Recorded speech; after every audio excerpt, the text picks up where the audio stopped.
Bismillahirrahmanirrahim. Assalamu alaikum dear students. I am Professor Waqar Ali from Punjab Group of Colleges. आज हम lecture number 7 chapter number 3 central processing unit जो chapter है उसमें से CPU operations और फिर instruction cycle की बात करेंगे। हम बार बार इस चैप्टर में सीपीयू के हवाले से पढ़ चुके हैं। हमने क्या कहा है, सीपीयू को हम आम अल्फाज में माइक्रो प्रोसेसर या प्रोसेसर भी कहते हैं और आपके जितने भी टास्क परफॉर्म करवाने होते हैं, जितने भी फंक्शन परफॉर्म करवाने होते हैं या जितनी भी आपकी इंस्ट्रक्शन को एग्जीक्यूट करना होता है, ये बेसिकली किसका काम है, आपका सीपीयू यानी कि माइक्रो प्रोसेसर का काम है।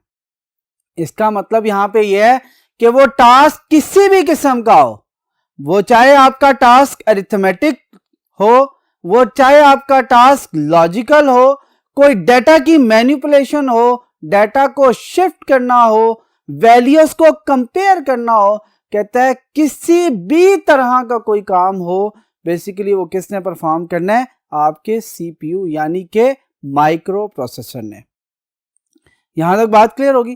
कहते हैं अब आगे अगर हम सीपीयू के ऑपरेशंस की बात करें तो वन बाय वन देखते हैं कि क्या टास्क परफॉर्म करते हैं और कौन कौन से टास्क ये किन ऑपरेशंस के थ्रू परफॉर्म करते हैं। अब सबसे पहले क्या कहता है, कहता है it's a main component of the computer that perform all the arithmetic, logical and input output operation. अब जरा यहां पे गौर कीजिएगा, कहते हैं मेन कंपोनेंट। क्यों मेन है? हमने इसके बारे में जब पढ़ा था तो कहा था it works like a brain of a computer, यानी कि ये ब्रेन ऑफ द कंप्यूटर है। हर किस्म के काम, हर किस्म के टास्क, हर किस्म की डायरेक्शन, हर तरह की कोऑर्डिनेशन करना, हर तरह का ऑपरेशन परफॉर्म करना किसकी जिम्मेदारी है, सीपीयू की, central processing unit, micro processor की जिम्मेदारी। बात क्लियर हुई? आपका डाटा इनपुट से मेमोरी तक आ रहा है, मेमोरी से सीपीयू तक आ रहा है, सीपीयू में उसे प्रोसेस किया जा रहा है, प्रोसेसिंग करने के बाद जो रिजल्ट्स हैं दोबारा मेन मेमोरी तक जा रहे हैं और फिर वही रिजल्ट्स आपकी आउटपुट डिवाइस तक जा रहे हैं। ये सब के सब काम कौन परफॉर्म करवा रहा है, आपका सीपीयू करवा रहा है। यहां तक बात क्लियर होगी। फिर बाद में क्या बात करता है, कहता है execute the instructions of a program in a sequence that are stored in a computer memory. कहता है एक वक्त में, ये याद रखिएगा, एक सिंगल सीपीयू, एक सिंगल माइक्रो प्रोसेसर एक सिंगल टास्क परफॉर्म करता है, यानी कि एक सिंगल इंस्ट्रक्शन को एग्जीक्यूट करता है। अब कहते हैं जितनी भी इंस्ट्रक्शन है ये जब मिलती हैं तो क्या बनाती हैं, बेसिकली एक प्रोग्राम। प्रोग्राम की डेफिनेशन क्या थी, कहता है set of instruction that perform some specific task that tells the computer what to do and how to do. यानी कि सेट ऑफ इंस्ट्रक्शन है जो कोई ना कोई टास्क परफॉर्म करवा रही होती हैं, या ये कहा जाए कि सेट ऑफ इंस्ट्रक्शन है जो कि ये बताती है कि क्या करना है और कैसे करना है। ये दोनों काम बेसिकली कौन बता रहा होता है, प्रोग्राम। और प्रोग्राम किस चीज पे बेस कर रहा होता है, कहते हैं छोटी छोटी इंस्ट्रक्शंस पे बेस कर रहा होता है, इसीलिए उसे क्या कहा गया है, सेट ऑफ इंस्ट्रक्शंस है। यानी कि बहुत से इंस्ट्रक्शंस मिलकर क्या बना रही होती हैं, एक प्रोग्राम। और जब हम उस प्रोग्राम को एग्जीक्यूट करते हैं तो याद रखिएगा वो आपका कहां पे स्टोर होता है, कहता है अगर हार्ड डिस्क पर है तो कहां पे लोड किया जाता है, आपका मेन मेमोरी पे। हार्ड डिस्क आपकी कौन सी मेमोरी है, सेकेंडरी मेमोरी। आपकी जो रैम है वो कौन सी मेमोरी है, मेन मेमोरी। कहता है जैसे ही रैम में लोड होते हैं उसके बाद सीपीयू को one by one instruction move करवाई जाती है और उसके ऊपर वो क्या करता है, प्रोसेसिंग करता है, उनको एग्जीक्यूट करता है, उनको प्रोसेस करता है, उनके जो रिजल्ट्स हैं वो मैनिपुलेट करता है, वो जो रिजल्ट है वो कंप्यूट करता है।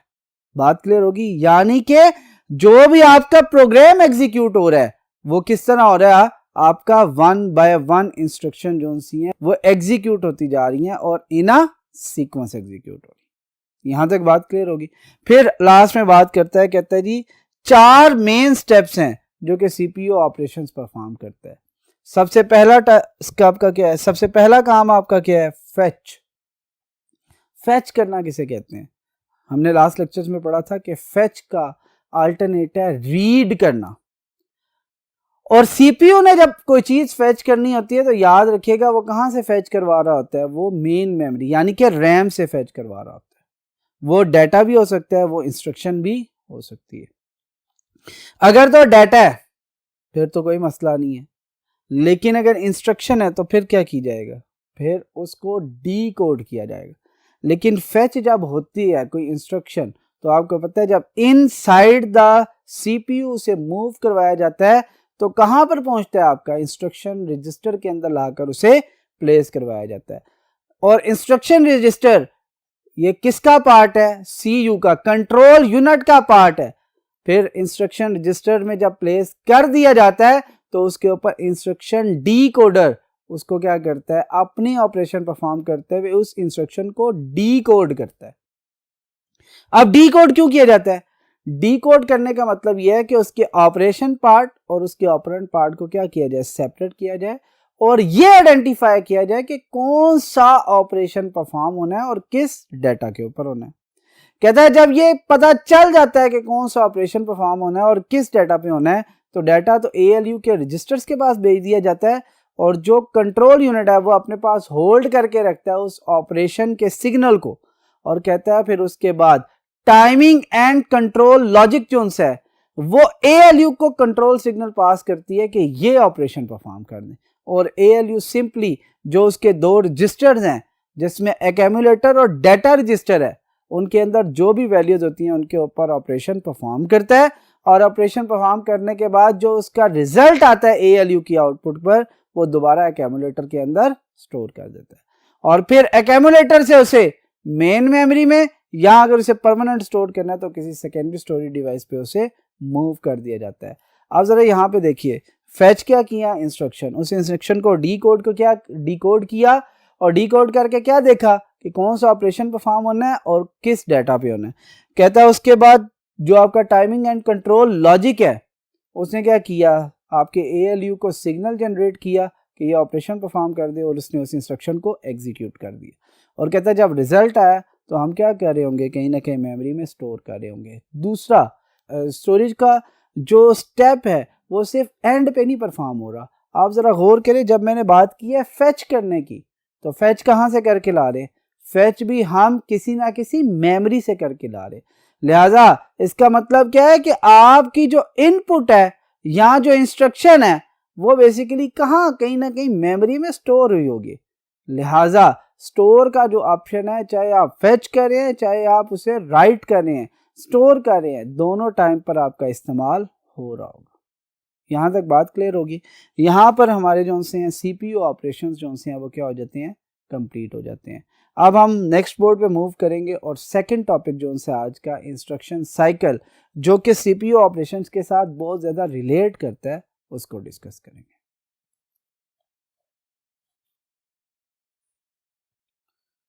जी बेटा अब हम बात करते हैं इंस्ट्रक्शन साइकिल के हवाले से। कहते हैं इंस्ट्रक्शन साइकिल क्या है। हमने अभी सीपीयू ऑपरेशंस के दरमियान एक डिस्कशन की थी और वो क्या थी, वो ये थी कि जो इंस्ट्रक्शंस ऑफ द प्रोग्राम होती हैं वो एक सीक्वेंस में क्या हो रही होती हैं, एग्जीक्यूट हो रही होती हैं। कहता है कि जो आपका एक बेसिक स्ट्रक्चर होता है, जो बेसिक स्टेप्स होते हैं जो किसी एक इंस्ट्रक्शन को एग्जीक्यूट करने में हेल्प कर रहे होते हैं वो बेसिकली क्या कहलाते हैं, आपके इंस्ट्रक्शन साइकिल कहलाते हैं। यहां तक बात की इंस्ट्रक्शन साइकिल का क्या मतलब है, कहता है वो एक इंस्ट्रक्शन को एग्जीक्यूट होने में जितने भी स्टेप्स इन्वॉल्व हो रहे हैं वो सारे मिलकर क्या कर रहे होते हैं, एक इंस्ट्रक्शन साइकिल बना रहे होते हैं। यहां तक बात क्लियर। जैसे कि पहली लाइन में उसने बात की है कि the basic operations involve during the execution of an instruction. कहता है वो तमाम के तमाम बेसिक आपके ऑपरेशंस, वो बेसिक स्टेप्स, वो बेसिक वर्किंग जो कि इन्वॉल्व होती है किसी एक इंस्ट्रक्शन की एग्जीक्यूशन के लिए वो क्या कहलाती है, आपकी इंस्ट्रक्शन साइकिल कहलाती है।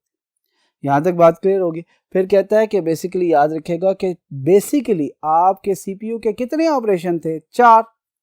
एक कौन सा था, फेच, दूसरा कौन सा था, डी कोड, तीसरा क्या था, एग्जीक्यूट और चौथा क्या था आपका स्टोर ऑपरेशन। अब अगर यहां पे जरा गौर करें तो मैंने क्या कहा, following are the basic operation involve in instruction cycle. मैंने यहां पर 3 को एक कलर से लिखा है और एक को डिफरेंट कलर से लिखा है। Fetch operation, decode operation, execute operation और स्टोर ऑपरेशन। कहते हैं इंस्ट्रक्शन साइकिल जो है, याद रखिएगा, वो 3 स्टेप भी होता है और 4 स्टेप भी होता है। 3 स्टेप भी होता है और 4 स्टेप भी। यानी कि हम अगर 3 स्टेप की बात करें तो हमारे पास सिर्फ और सिर्फ 3 ऑपरेशन ही परफॉर्म करेगा। और वो कौन से होंगे? एक आपका होगा फेच, सेकंड वन आपका होगा डीकोड और तीसरा आपका कौन सा होगा? एग्जीक्यूट। लेकिन बहुत सी बुक्स आपको क्या कहती हैं कि फेच, डीकोड और एग्जीक्यूट के अलावा चौथा ऑपरेशन भी परफॉर्म किया जा रहा होता है। चौथा ऑपरेशन भी इसका हिस्सा होता है। किसका? इंस्ट्रक्शन साइकिल का। लेकिन हम जो इंस्ट्रक्शन साइकिल पढ़ेंगे, याद रखिएगा, वो 3 स्टेप्स इंस्ट्रक्शन साइकिल है, जिसके अंदर हम पहले 3 स्टेप को फॉलो कर रहे होंगे। हम फेच करेंगे, डीकोड करेंगे, एग्जीक्यूट करेंगे और फिर उसके बाद क्या होगा? फिर again fetch, decode, execute, fetch, decode, execute. कहते हैं ये पूरा का पूरा एक साइकिल चलता रहेगा। कैसे, किस तरह? आप जरा गौर कीजिएगा। हमने क्या बात की थी सीपीयू ऑपरेशंस में कि जो प्रोग्राम होता है उसके अंदर बहुत सी इंस्ट्रक्शंस होती हैं और जो इंस्ट्रक्शंस हैं वो क्या होती हैं? एक सीक्वेंस में एग्जीक्यूट हो रही होती हैं। फॉर एग्जांपल, जब हम बात करते हैं पहली इंस्ट्रक्शन, तो पहली इंस्ट्रक्शन कहाँ पे पड़ी हुई है? मेन मेमोरी में। लिहाजा हम सबसे पहले क्या करेंगे? उस मेन मेमोरी की उस लोकेशन से उसे डाटा को, उस इंस्ट्रक्शन को क्या करेंगे? रीड करेंगे, फेच करेंगे और फेच करके लाकर कहाँ स्टोर करेंगे? याद रखिएगा, अपने सीपीयू में इंस्ट्रक्शन रजिस्टर के अंदर उसे प्लेस कर देंगे। कहता है फेच होके सीपीयू तक आ गई। कहता है उसके बाद दूसरा ऑपरेशन परफॉर्म होगा कि उस इंस्ट्रक्शन को डीकोड किया जाएगा यूजिंग इंस्ट्रक्शन डीकोडर। यानी कि वहां पर क्या किया जा रहा होगा कि इंस्ट्रक्शन में से ऑपरेशन पार्ट और ऑपरेंड पार्ट को अलग अलग कर दिया जाएगा। और कहता है जैसे ही अलग कर दिया जाएगा तो उसे ऑपरेशन पार्ट से यह पता चल जाएगा कि जी आपका ऑपरेशन कौन सा परफॉर्म होना है जो डाटा हमें मिला है। कहता है जैसे ही यह पता चल गया कि आपका कौन सा ऑपरेशन परफॉर्म होना है और आपका डाटा कौन कौन सा है, तो इसका मतलब है आपकी इंस्ट्रक्शन डीकोड हो चुकी होगी। कहता है उसके बाद क्या होगा? एग्जीक्यूट का स्टेप आएगा, क्योंकि डाटा ALU के रजिस्टर्स के पास पहुंच चुका हुआ है। लिहाजा क्या होगा? कहता है जब ALU के रजिस्टर्स के पास पहुंच चुका है तो CU अब कमांड जनरेट करेगा। CU का कौन सा पार्ट? कहता है timing and control logic circuit zone है। वो एक सिग्नल जनरेट करेगा, कंट्रोल सिग्नल, जो कि ALU को मिलेगा और वो ये बताएगा कि कौन सा ऑपरेशन परफॉर्म होने। जैसे ALU को ये पता लगेगा कौन सा ऑपरेशन परफॉर्म होने, लिहाजा वो क्या करेगा? जो डाटा उसके 2 रजिस्टर्स में पड़ा हुआ है उनके ऊपर वो ऑपरेशन परफॉर्म कर देगा।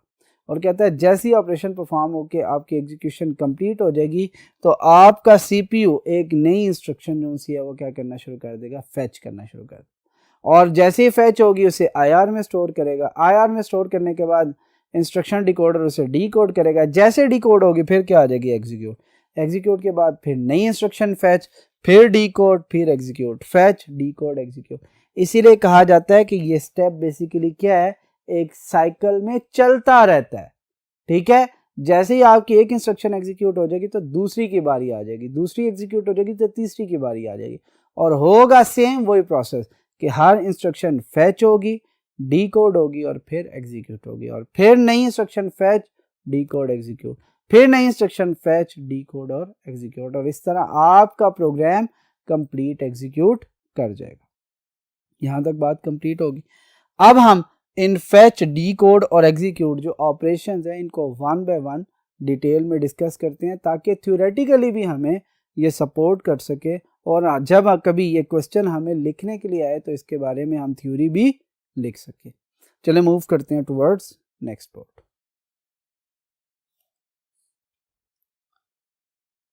जी बेटा, अब हम डिस्कस करते हैं किसके बारे में?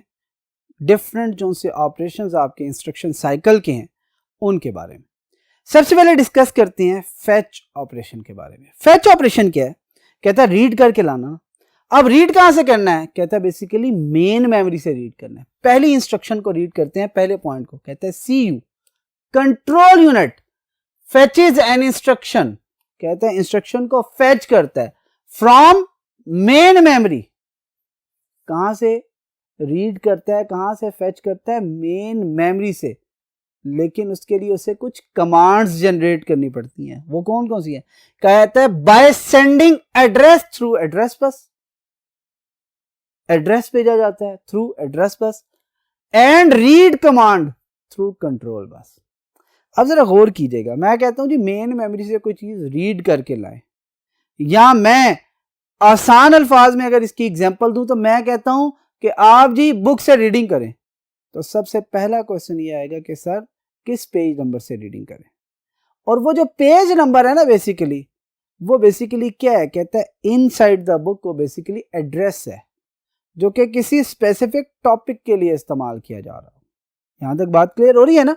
इसका मतलब है जब भी हमने मेन मेमोरी से कुछ रीड करना है या दूसरी तरह से कुछ राइट भी करना है, तब भी मुझे क्या करना पड़ेगा?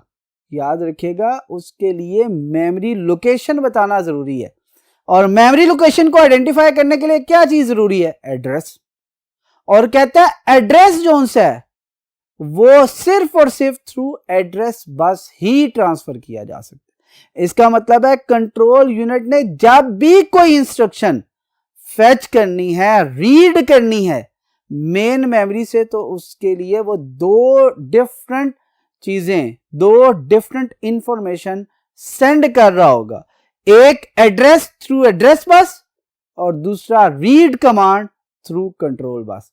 और जैसे ही मेमोरी को ये इंस्ट्रक्शन मिलेंगी, ये कमांड्स मिलेगी, तो वो जो हमने एड्रेस भेजा था उसके ऊपर मौजूद डाटा को वहां से क्या किया जाएगा? रीड करके थ्रू डाटा बस इनसाइड द सीपीयू ट्रांसफर कर दिया जाएगा। और कहां जाके प्लेस किया जाएगा? इंस्ट्रक्शन रजिस्टर के अंदर। बात क्लियर होगी? दोबारा देखें, पहली मैं इंस्ट्रक्शन या पहली लाइन दोबारा पढ़ रहा हूं। कहते हैं C U fetches an instruction from main memory by sending address through address bus and read command through control bus. यानी कि कोई भी डाटा रीड करना है, कोई भी इंस्ट्रक्शन फेच करनी है, तो क्या करना पड़ेगा? एड्रेस भेजना पड़ेगा और रीड कमांड भेजनी पड़ेगी। और जैसे ही मेमोरी को ये दोनों चीजें मिल जाएंगी, तो फिर मेमोरी क्या करेगी? आपको डाटा, ये जो भी इंस्ट्रक्शन है वो ट्रांसफर कर देगी inside the CPU. But make sure ये जो डाटा या इंस्ट्रक्शन ट्रांसफर होनी है ये थ्रू डाटा बस होगी। ये हम बड़ी डिटेल में जो हमने टाइप्स ऑफ बसेस पढ़ के आए हैं उसमें डिस्कशन करके आए हैं कि डाटा या इंस्ट्रक्शन को मूव करवाने के लिए, ट्रांसमिट करवाने के लिए बेसिकली कौन सी बस इस्तेमाल होती है? डाटा बस। इसके बाद उसने क्या कहता है? कहता है operation place an instruction into the IR stands for instruction register inside the CPU। क्योंकि हमारा डाटा मूव ही CPU में करना है, तो लिहाजा वहां जाकर उसे प्लेस कर दिया जाएगा इंस्ट्रक्शन रजिस्टर में। यहां तक आपका फेच ऑपरेशन क्या हो जाता है? कंप्लीट, यानी कि रीड करके ले आए। अब दूसरा ऑपरेशन स्टार्ट होता है और वो क्या है? D code. डी कोड में क्या कहता है? कहता है इंस्ट्रक्शन डिकोडर। इंस्ट्रक्शन डिकोडर ये क्या है? Part of the control unit है। आईआर भी क्या था? Part of the control unit. कहते हैं instruction decoder decodes the instruction to determine what the instruction is intended to do, कि आपकी इंस्ट्रक्शन बेसिकली क्या काम करना चाह रही है। ये चीज डिटरमिन करना किसका काम है? इंस्ट्रक्शन डिकोडर का। और वो कैसे डिकोड करता है? कहता है बेसिक, बहुत आसान सा फार्मूला है कि आपके पास अगर मैं कहता हूं a प्लस बी लिखा हुआ है, तो इसका मतलब है a और b बेसिकली क्या होंगे? ऑपरेंड्स होंगे, वो वैल्यूज होंगी, ठीक है, जिनके ऊपर ऑपरेशन परफॉर्म करना है। और कौन सा ऑपरेशन परफॉर्म करना है? सेंटर में प्लस का साइन है, यानी कि इन दोनों को आपस में ऐड कर देना। बात क्लियर होगी ना? अब कहता है यही काम बेसिकली कौन कर रहा है? इंस्ट्रक्शन डिकोडर कर रहा है। उसके बाद जब इंस्ट्रक्शन आएगी तो वो क्या करेगा? ऑपरेंड्स को अलग कर देगा, ऑपरेशन को अलग कर देगा, ठीक है। ऑपरेंड्स को अलग कर देगा, ऑपरेशन को अलग कर देगा, और ऑपरेशन को होल्ड करके अपने पास रख लेगा। और जो ऑपरेंड्स हैं वो कहां भिजवा देगा? एएलयू को भिजवा देगा। क्यों? क्योंकि एएलयू ने ऑपरेशन परफॉर्म करना है, लिहाजा एएलयू के साथ जो दो रजिस्टर अटैच है, एक आपका एक्यूमुलेटर है, दूसरा आपका डेटा रजिस्टर है, वो वैल्यूज वहां जाके क्या कर दी जाएंगी? प्लेस कर दी जाएंगी। और फिर जो सा है जब ये प्लेस हो जाएंगी, जब ये डिटरमिन कर लिया जाएगा कि आपका कौन सा ऑपरेशन परफॉर्म होना है, तो यहां तक बेसिकली हम क्या कर चुके होंगे, अपनी इंस्ट्रक्शन को डी कोड कर चुके होंगे। और कहता है इसके बाद नेक्स्ट आपका जो ऑपरेशन है that is execute operation. Execute operation क्या है, कहता है जब हम इंस्ट्रक्शन को डी कोड कर चुके हैं, हमें यह पता चल चुका है डाटा क्या है, हमें यह पता चल चुका है कि बेसिकली आपका कौन सा ऑपरेशन परफॉर्म होना है, तो फिर फायदा क्या है, फिर आपने डायरेक्टली उसे क्या करना है, सिर्फ और सिर्फ एग्जीक्यूट करना। यहां तक बात क्लियर होगी। फिर क्या कहता है, timing and control logic circuit in the control unit generate signals needed to execute the instruction. कहते हैं इंस्ट्रक्शन को एग्जीक्यूट करने के लिए जो आपका timing and control logic circuit है वो बेसिकली क्या करेगा, एक सिग्नल जनरेट करेगा थ्रू कंट्रोल बस, और वो किसे मिलेगा, ALU को। उसने जो भी फंक्शन परफॉर्म करना है वो परफॉर्म करते हुए इंस्ट्रक्शन को क्या कर दे, एग्जीक्यूट कर दे। और कहता है जैसे ही आपकी इंस्ट्रक्शन कंप्लीट एग्जीक्यूट हो जाती है तो याद रखिएगा वो क्या करती है, रिजल्ट्स को एक्यूमुलेटर के अंदर दोबारा स्टोर कर देती है। लेकिन याद रखिएगा जो ALU को कमांड्स मिल रही होती हैं from timing and control logic circuitry, वो डिफरेंट टाइप्स ऑफ ऑपरेशंस की मिल सकती है। फॉर एग्जांपल वो ऑपरेशंस आपके क्या हो सकते हैं, अरिथमेटिक ऑपरेशंस, यानी कि plus minus multiply divide, addition subtraction multiplication division या एक्सपोनेंशियल। इसके अलावा लॉजिकल ऑपरेशंस, लॉजिकल ऑपरेशंस क्या होते हैं, एंड और नॉट, और इसके साथ साथ इसके अंदर कंपैरिजन के ऑपरेशंस भी होते हैं जो कि डिसीजन मेकिंग कर रहे होते हैं। A ग्रेटर देन है B के, B ग्रेटर देन है A के, ये बेसिकली क्या है, डिसीजन मेकिंग है। तो फिर इसके अलावा कहता है कुछ और ऑपरेशंस भी होते हैं, वो किस चीज़ के होते हैं, डाटा की मूवमेंट के, यानी कि शिफ्ट राइट करना, शिफ्ट लेफ्ट करना, डाटा को ट्रांसफर करना है, डाटा को मूव करवाना है, ये भी ऑपरेशन बेसिकली कौन परफॉर्म करता है, आपका ALU। आप देखें लास्ट पॉइंट में उसने क्या कहा है, कहता है इंस्ट्रक्शन में perform following function, arithmetic operations, make a decision यानी कि logical operation, simply move data from one memory location to other, यानी कि डाटा को मूव किया जाए किसी एक लोकेशन से दूसरी लोकेशन। यहाँ तक बात कंप्लीट हो चुकी है। हमारा जो आज का टॉपिक था वो बेसिकली दो हिस्सों में डिवाइड था, एक आपके CPU ऑपरेशंस थे और फिर सेकंड हिस्सा आपका इंस्ट्रक्शन साइकिल का था। CPU ऑपरेशंस में हमने पढ़ा कि CPU आपका main part of the computer है जो कि सारे के सारे टास्क परफॉर्म करवा रहा होता है, ठीक है, वो चाहे आपके अरिथमेटिक है, लॉजिकल है या इनपुट आउटपुट से रिलेटेड है, वो सारे फंक्शन कौन परफॉर्म कर रहा होता है, CPU। फिर हमने कहा था CPU मेन 4 फंक्शंस परफॉर्म करता है जिसमें फेच, देन डीकोड, एग्जीक्यूट और स्टोर के ऑपरेशन होते हैं। यहाँ तक हमने अपना CPU ऑपरेशंस का टॉपिक कंप्लीट किया। फिर हमने बात की इंस्ट्रक्शन साइकिल की। हमने क्या कहा था कि जो बेसिक ऑपरेशंस परफॉर्म किए जाते हैं during the execution of an instruction, ये क्या कहलाते हैं, आपकी इंस्ट्रक्शन साइकिल कहलाता है। और कहता है इसके अंदर बेसिक 4 ऑपरेशन इन्वॉल्व होते हैं जिसमें फैच, डीकोड, एग्जीक्यूट या फैच, डीकोड, एग्जीक्यूट और स्टोर ऑपरेशन होते हैं। कहते हैं 2 डिफरेंट मॉडल एग्जिस्ट करते हैं किसी भी इंस्ट्रक्शन को एग्जीक्यूट करने के लिए, और कहता है वो कौन कौन से हैं, एक 3 स्टेप है और एक 4 स्टेप है। हमने अपनी बुक के अकॉर्डिंग 3 स्टेप जो सा आपका इंस्ट्रक्शन साइकिल है उसको डिस्कस किया, जिसमें फैच था, फिर डीकोड हो रहा था और फिर एग्जीक्यूट हो रहा था। डायग्रामेटिक व्यू देखा और फिर उसको 1 बाय 1 एक्सप्लेन भी किया गया। फैच करने का मतलब है कि CU बेसिकली मेन मेमोरी से डाटा रीड आउट करके कहाँ ले आता है, IR में, और स्टोर कर देता है। फिर IR के बाद इंस्ट्रक्शन डिकोडर इसको डीकोड करता है और जो ऑपरेशन और ऑपरेंड पार्ट है उन्हें अलग अलग कर देता है। और फिर जब एग्जीक्यूट करना होता है तो टाइमिंग एंड कंट्रोल लॉजिक जो सर्किट है वो बेसिकली एक कंट्रोल सिग्नल भेजता है ALU को और वो उसके ऊपर ऑपरेशन परफॉर्म कर देता है। और कहता है ऑपरेशन डिफरेंट टाइप्स के हो सकते हैं जिसमें अरिथमेटिक हो सकता है, लॉजिक हो सकता है, डाटा मूवमेंट हो सकते हैं। इसके अलावा भी डिफरेंट जो से ऑपरेशन हैं वो इसके ऊपर परफॉर्म किए जा सकते हैं। यहाँ तक बात कंप्लीट हो चुकी है। उम्मीद है कि आज का लेक्चर आपको समझ आया होगा। इंशाल्लाह नेक्स्ट लेक्चर में आपसे फिर मुलाकात होगी। Thank you. अल्लाह हाफ़िज़।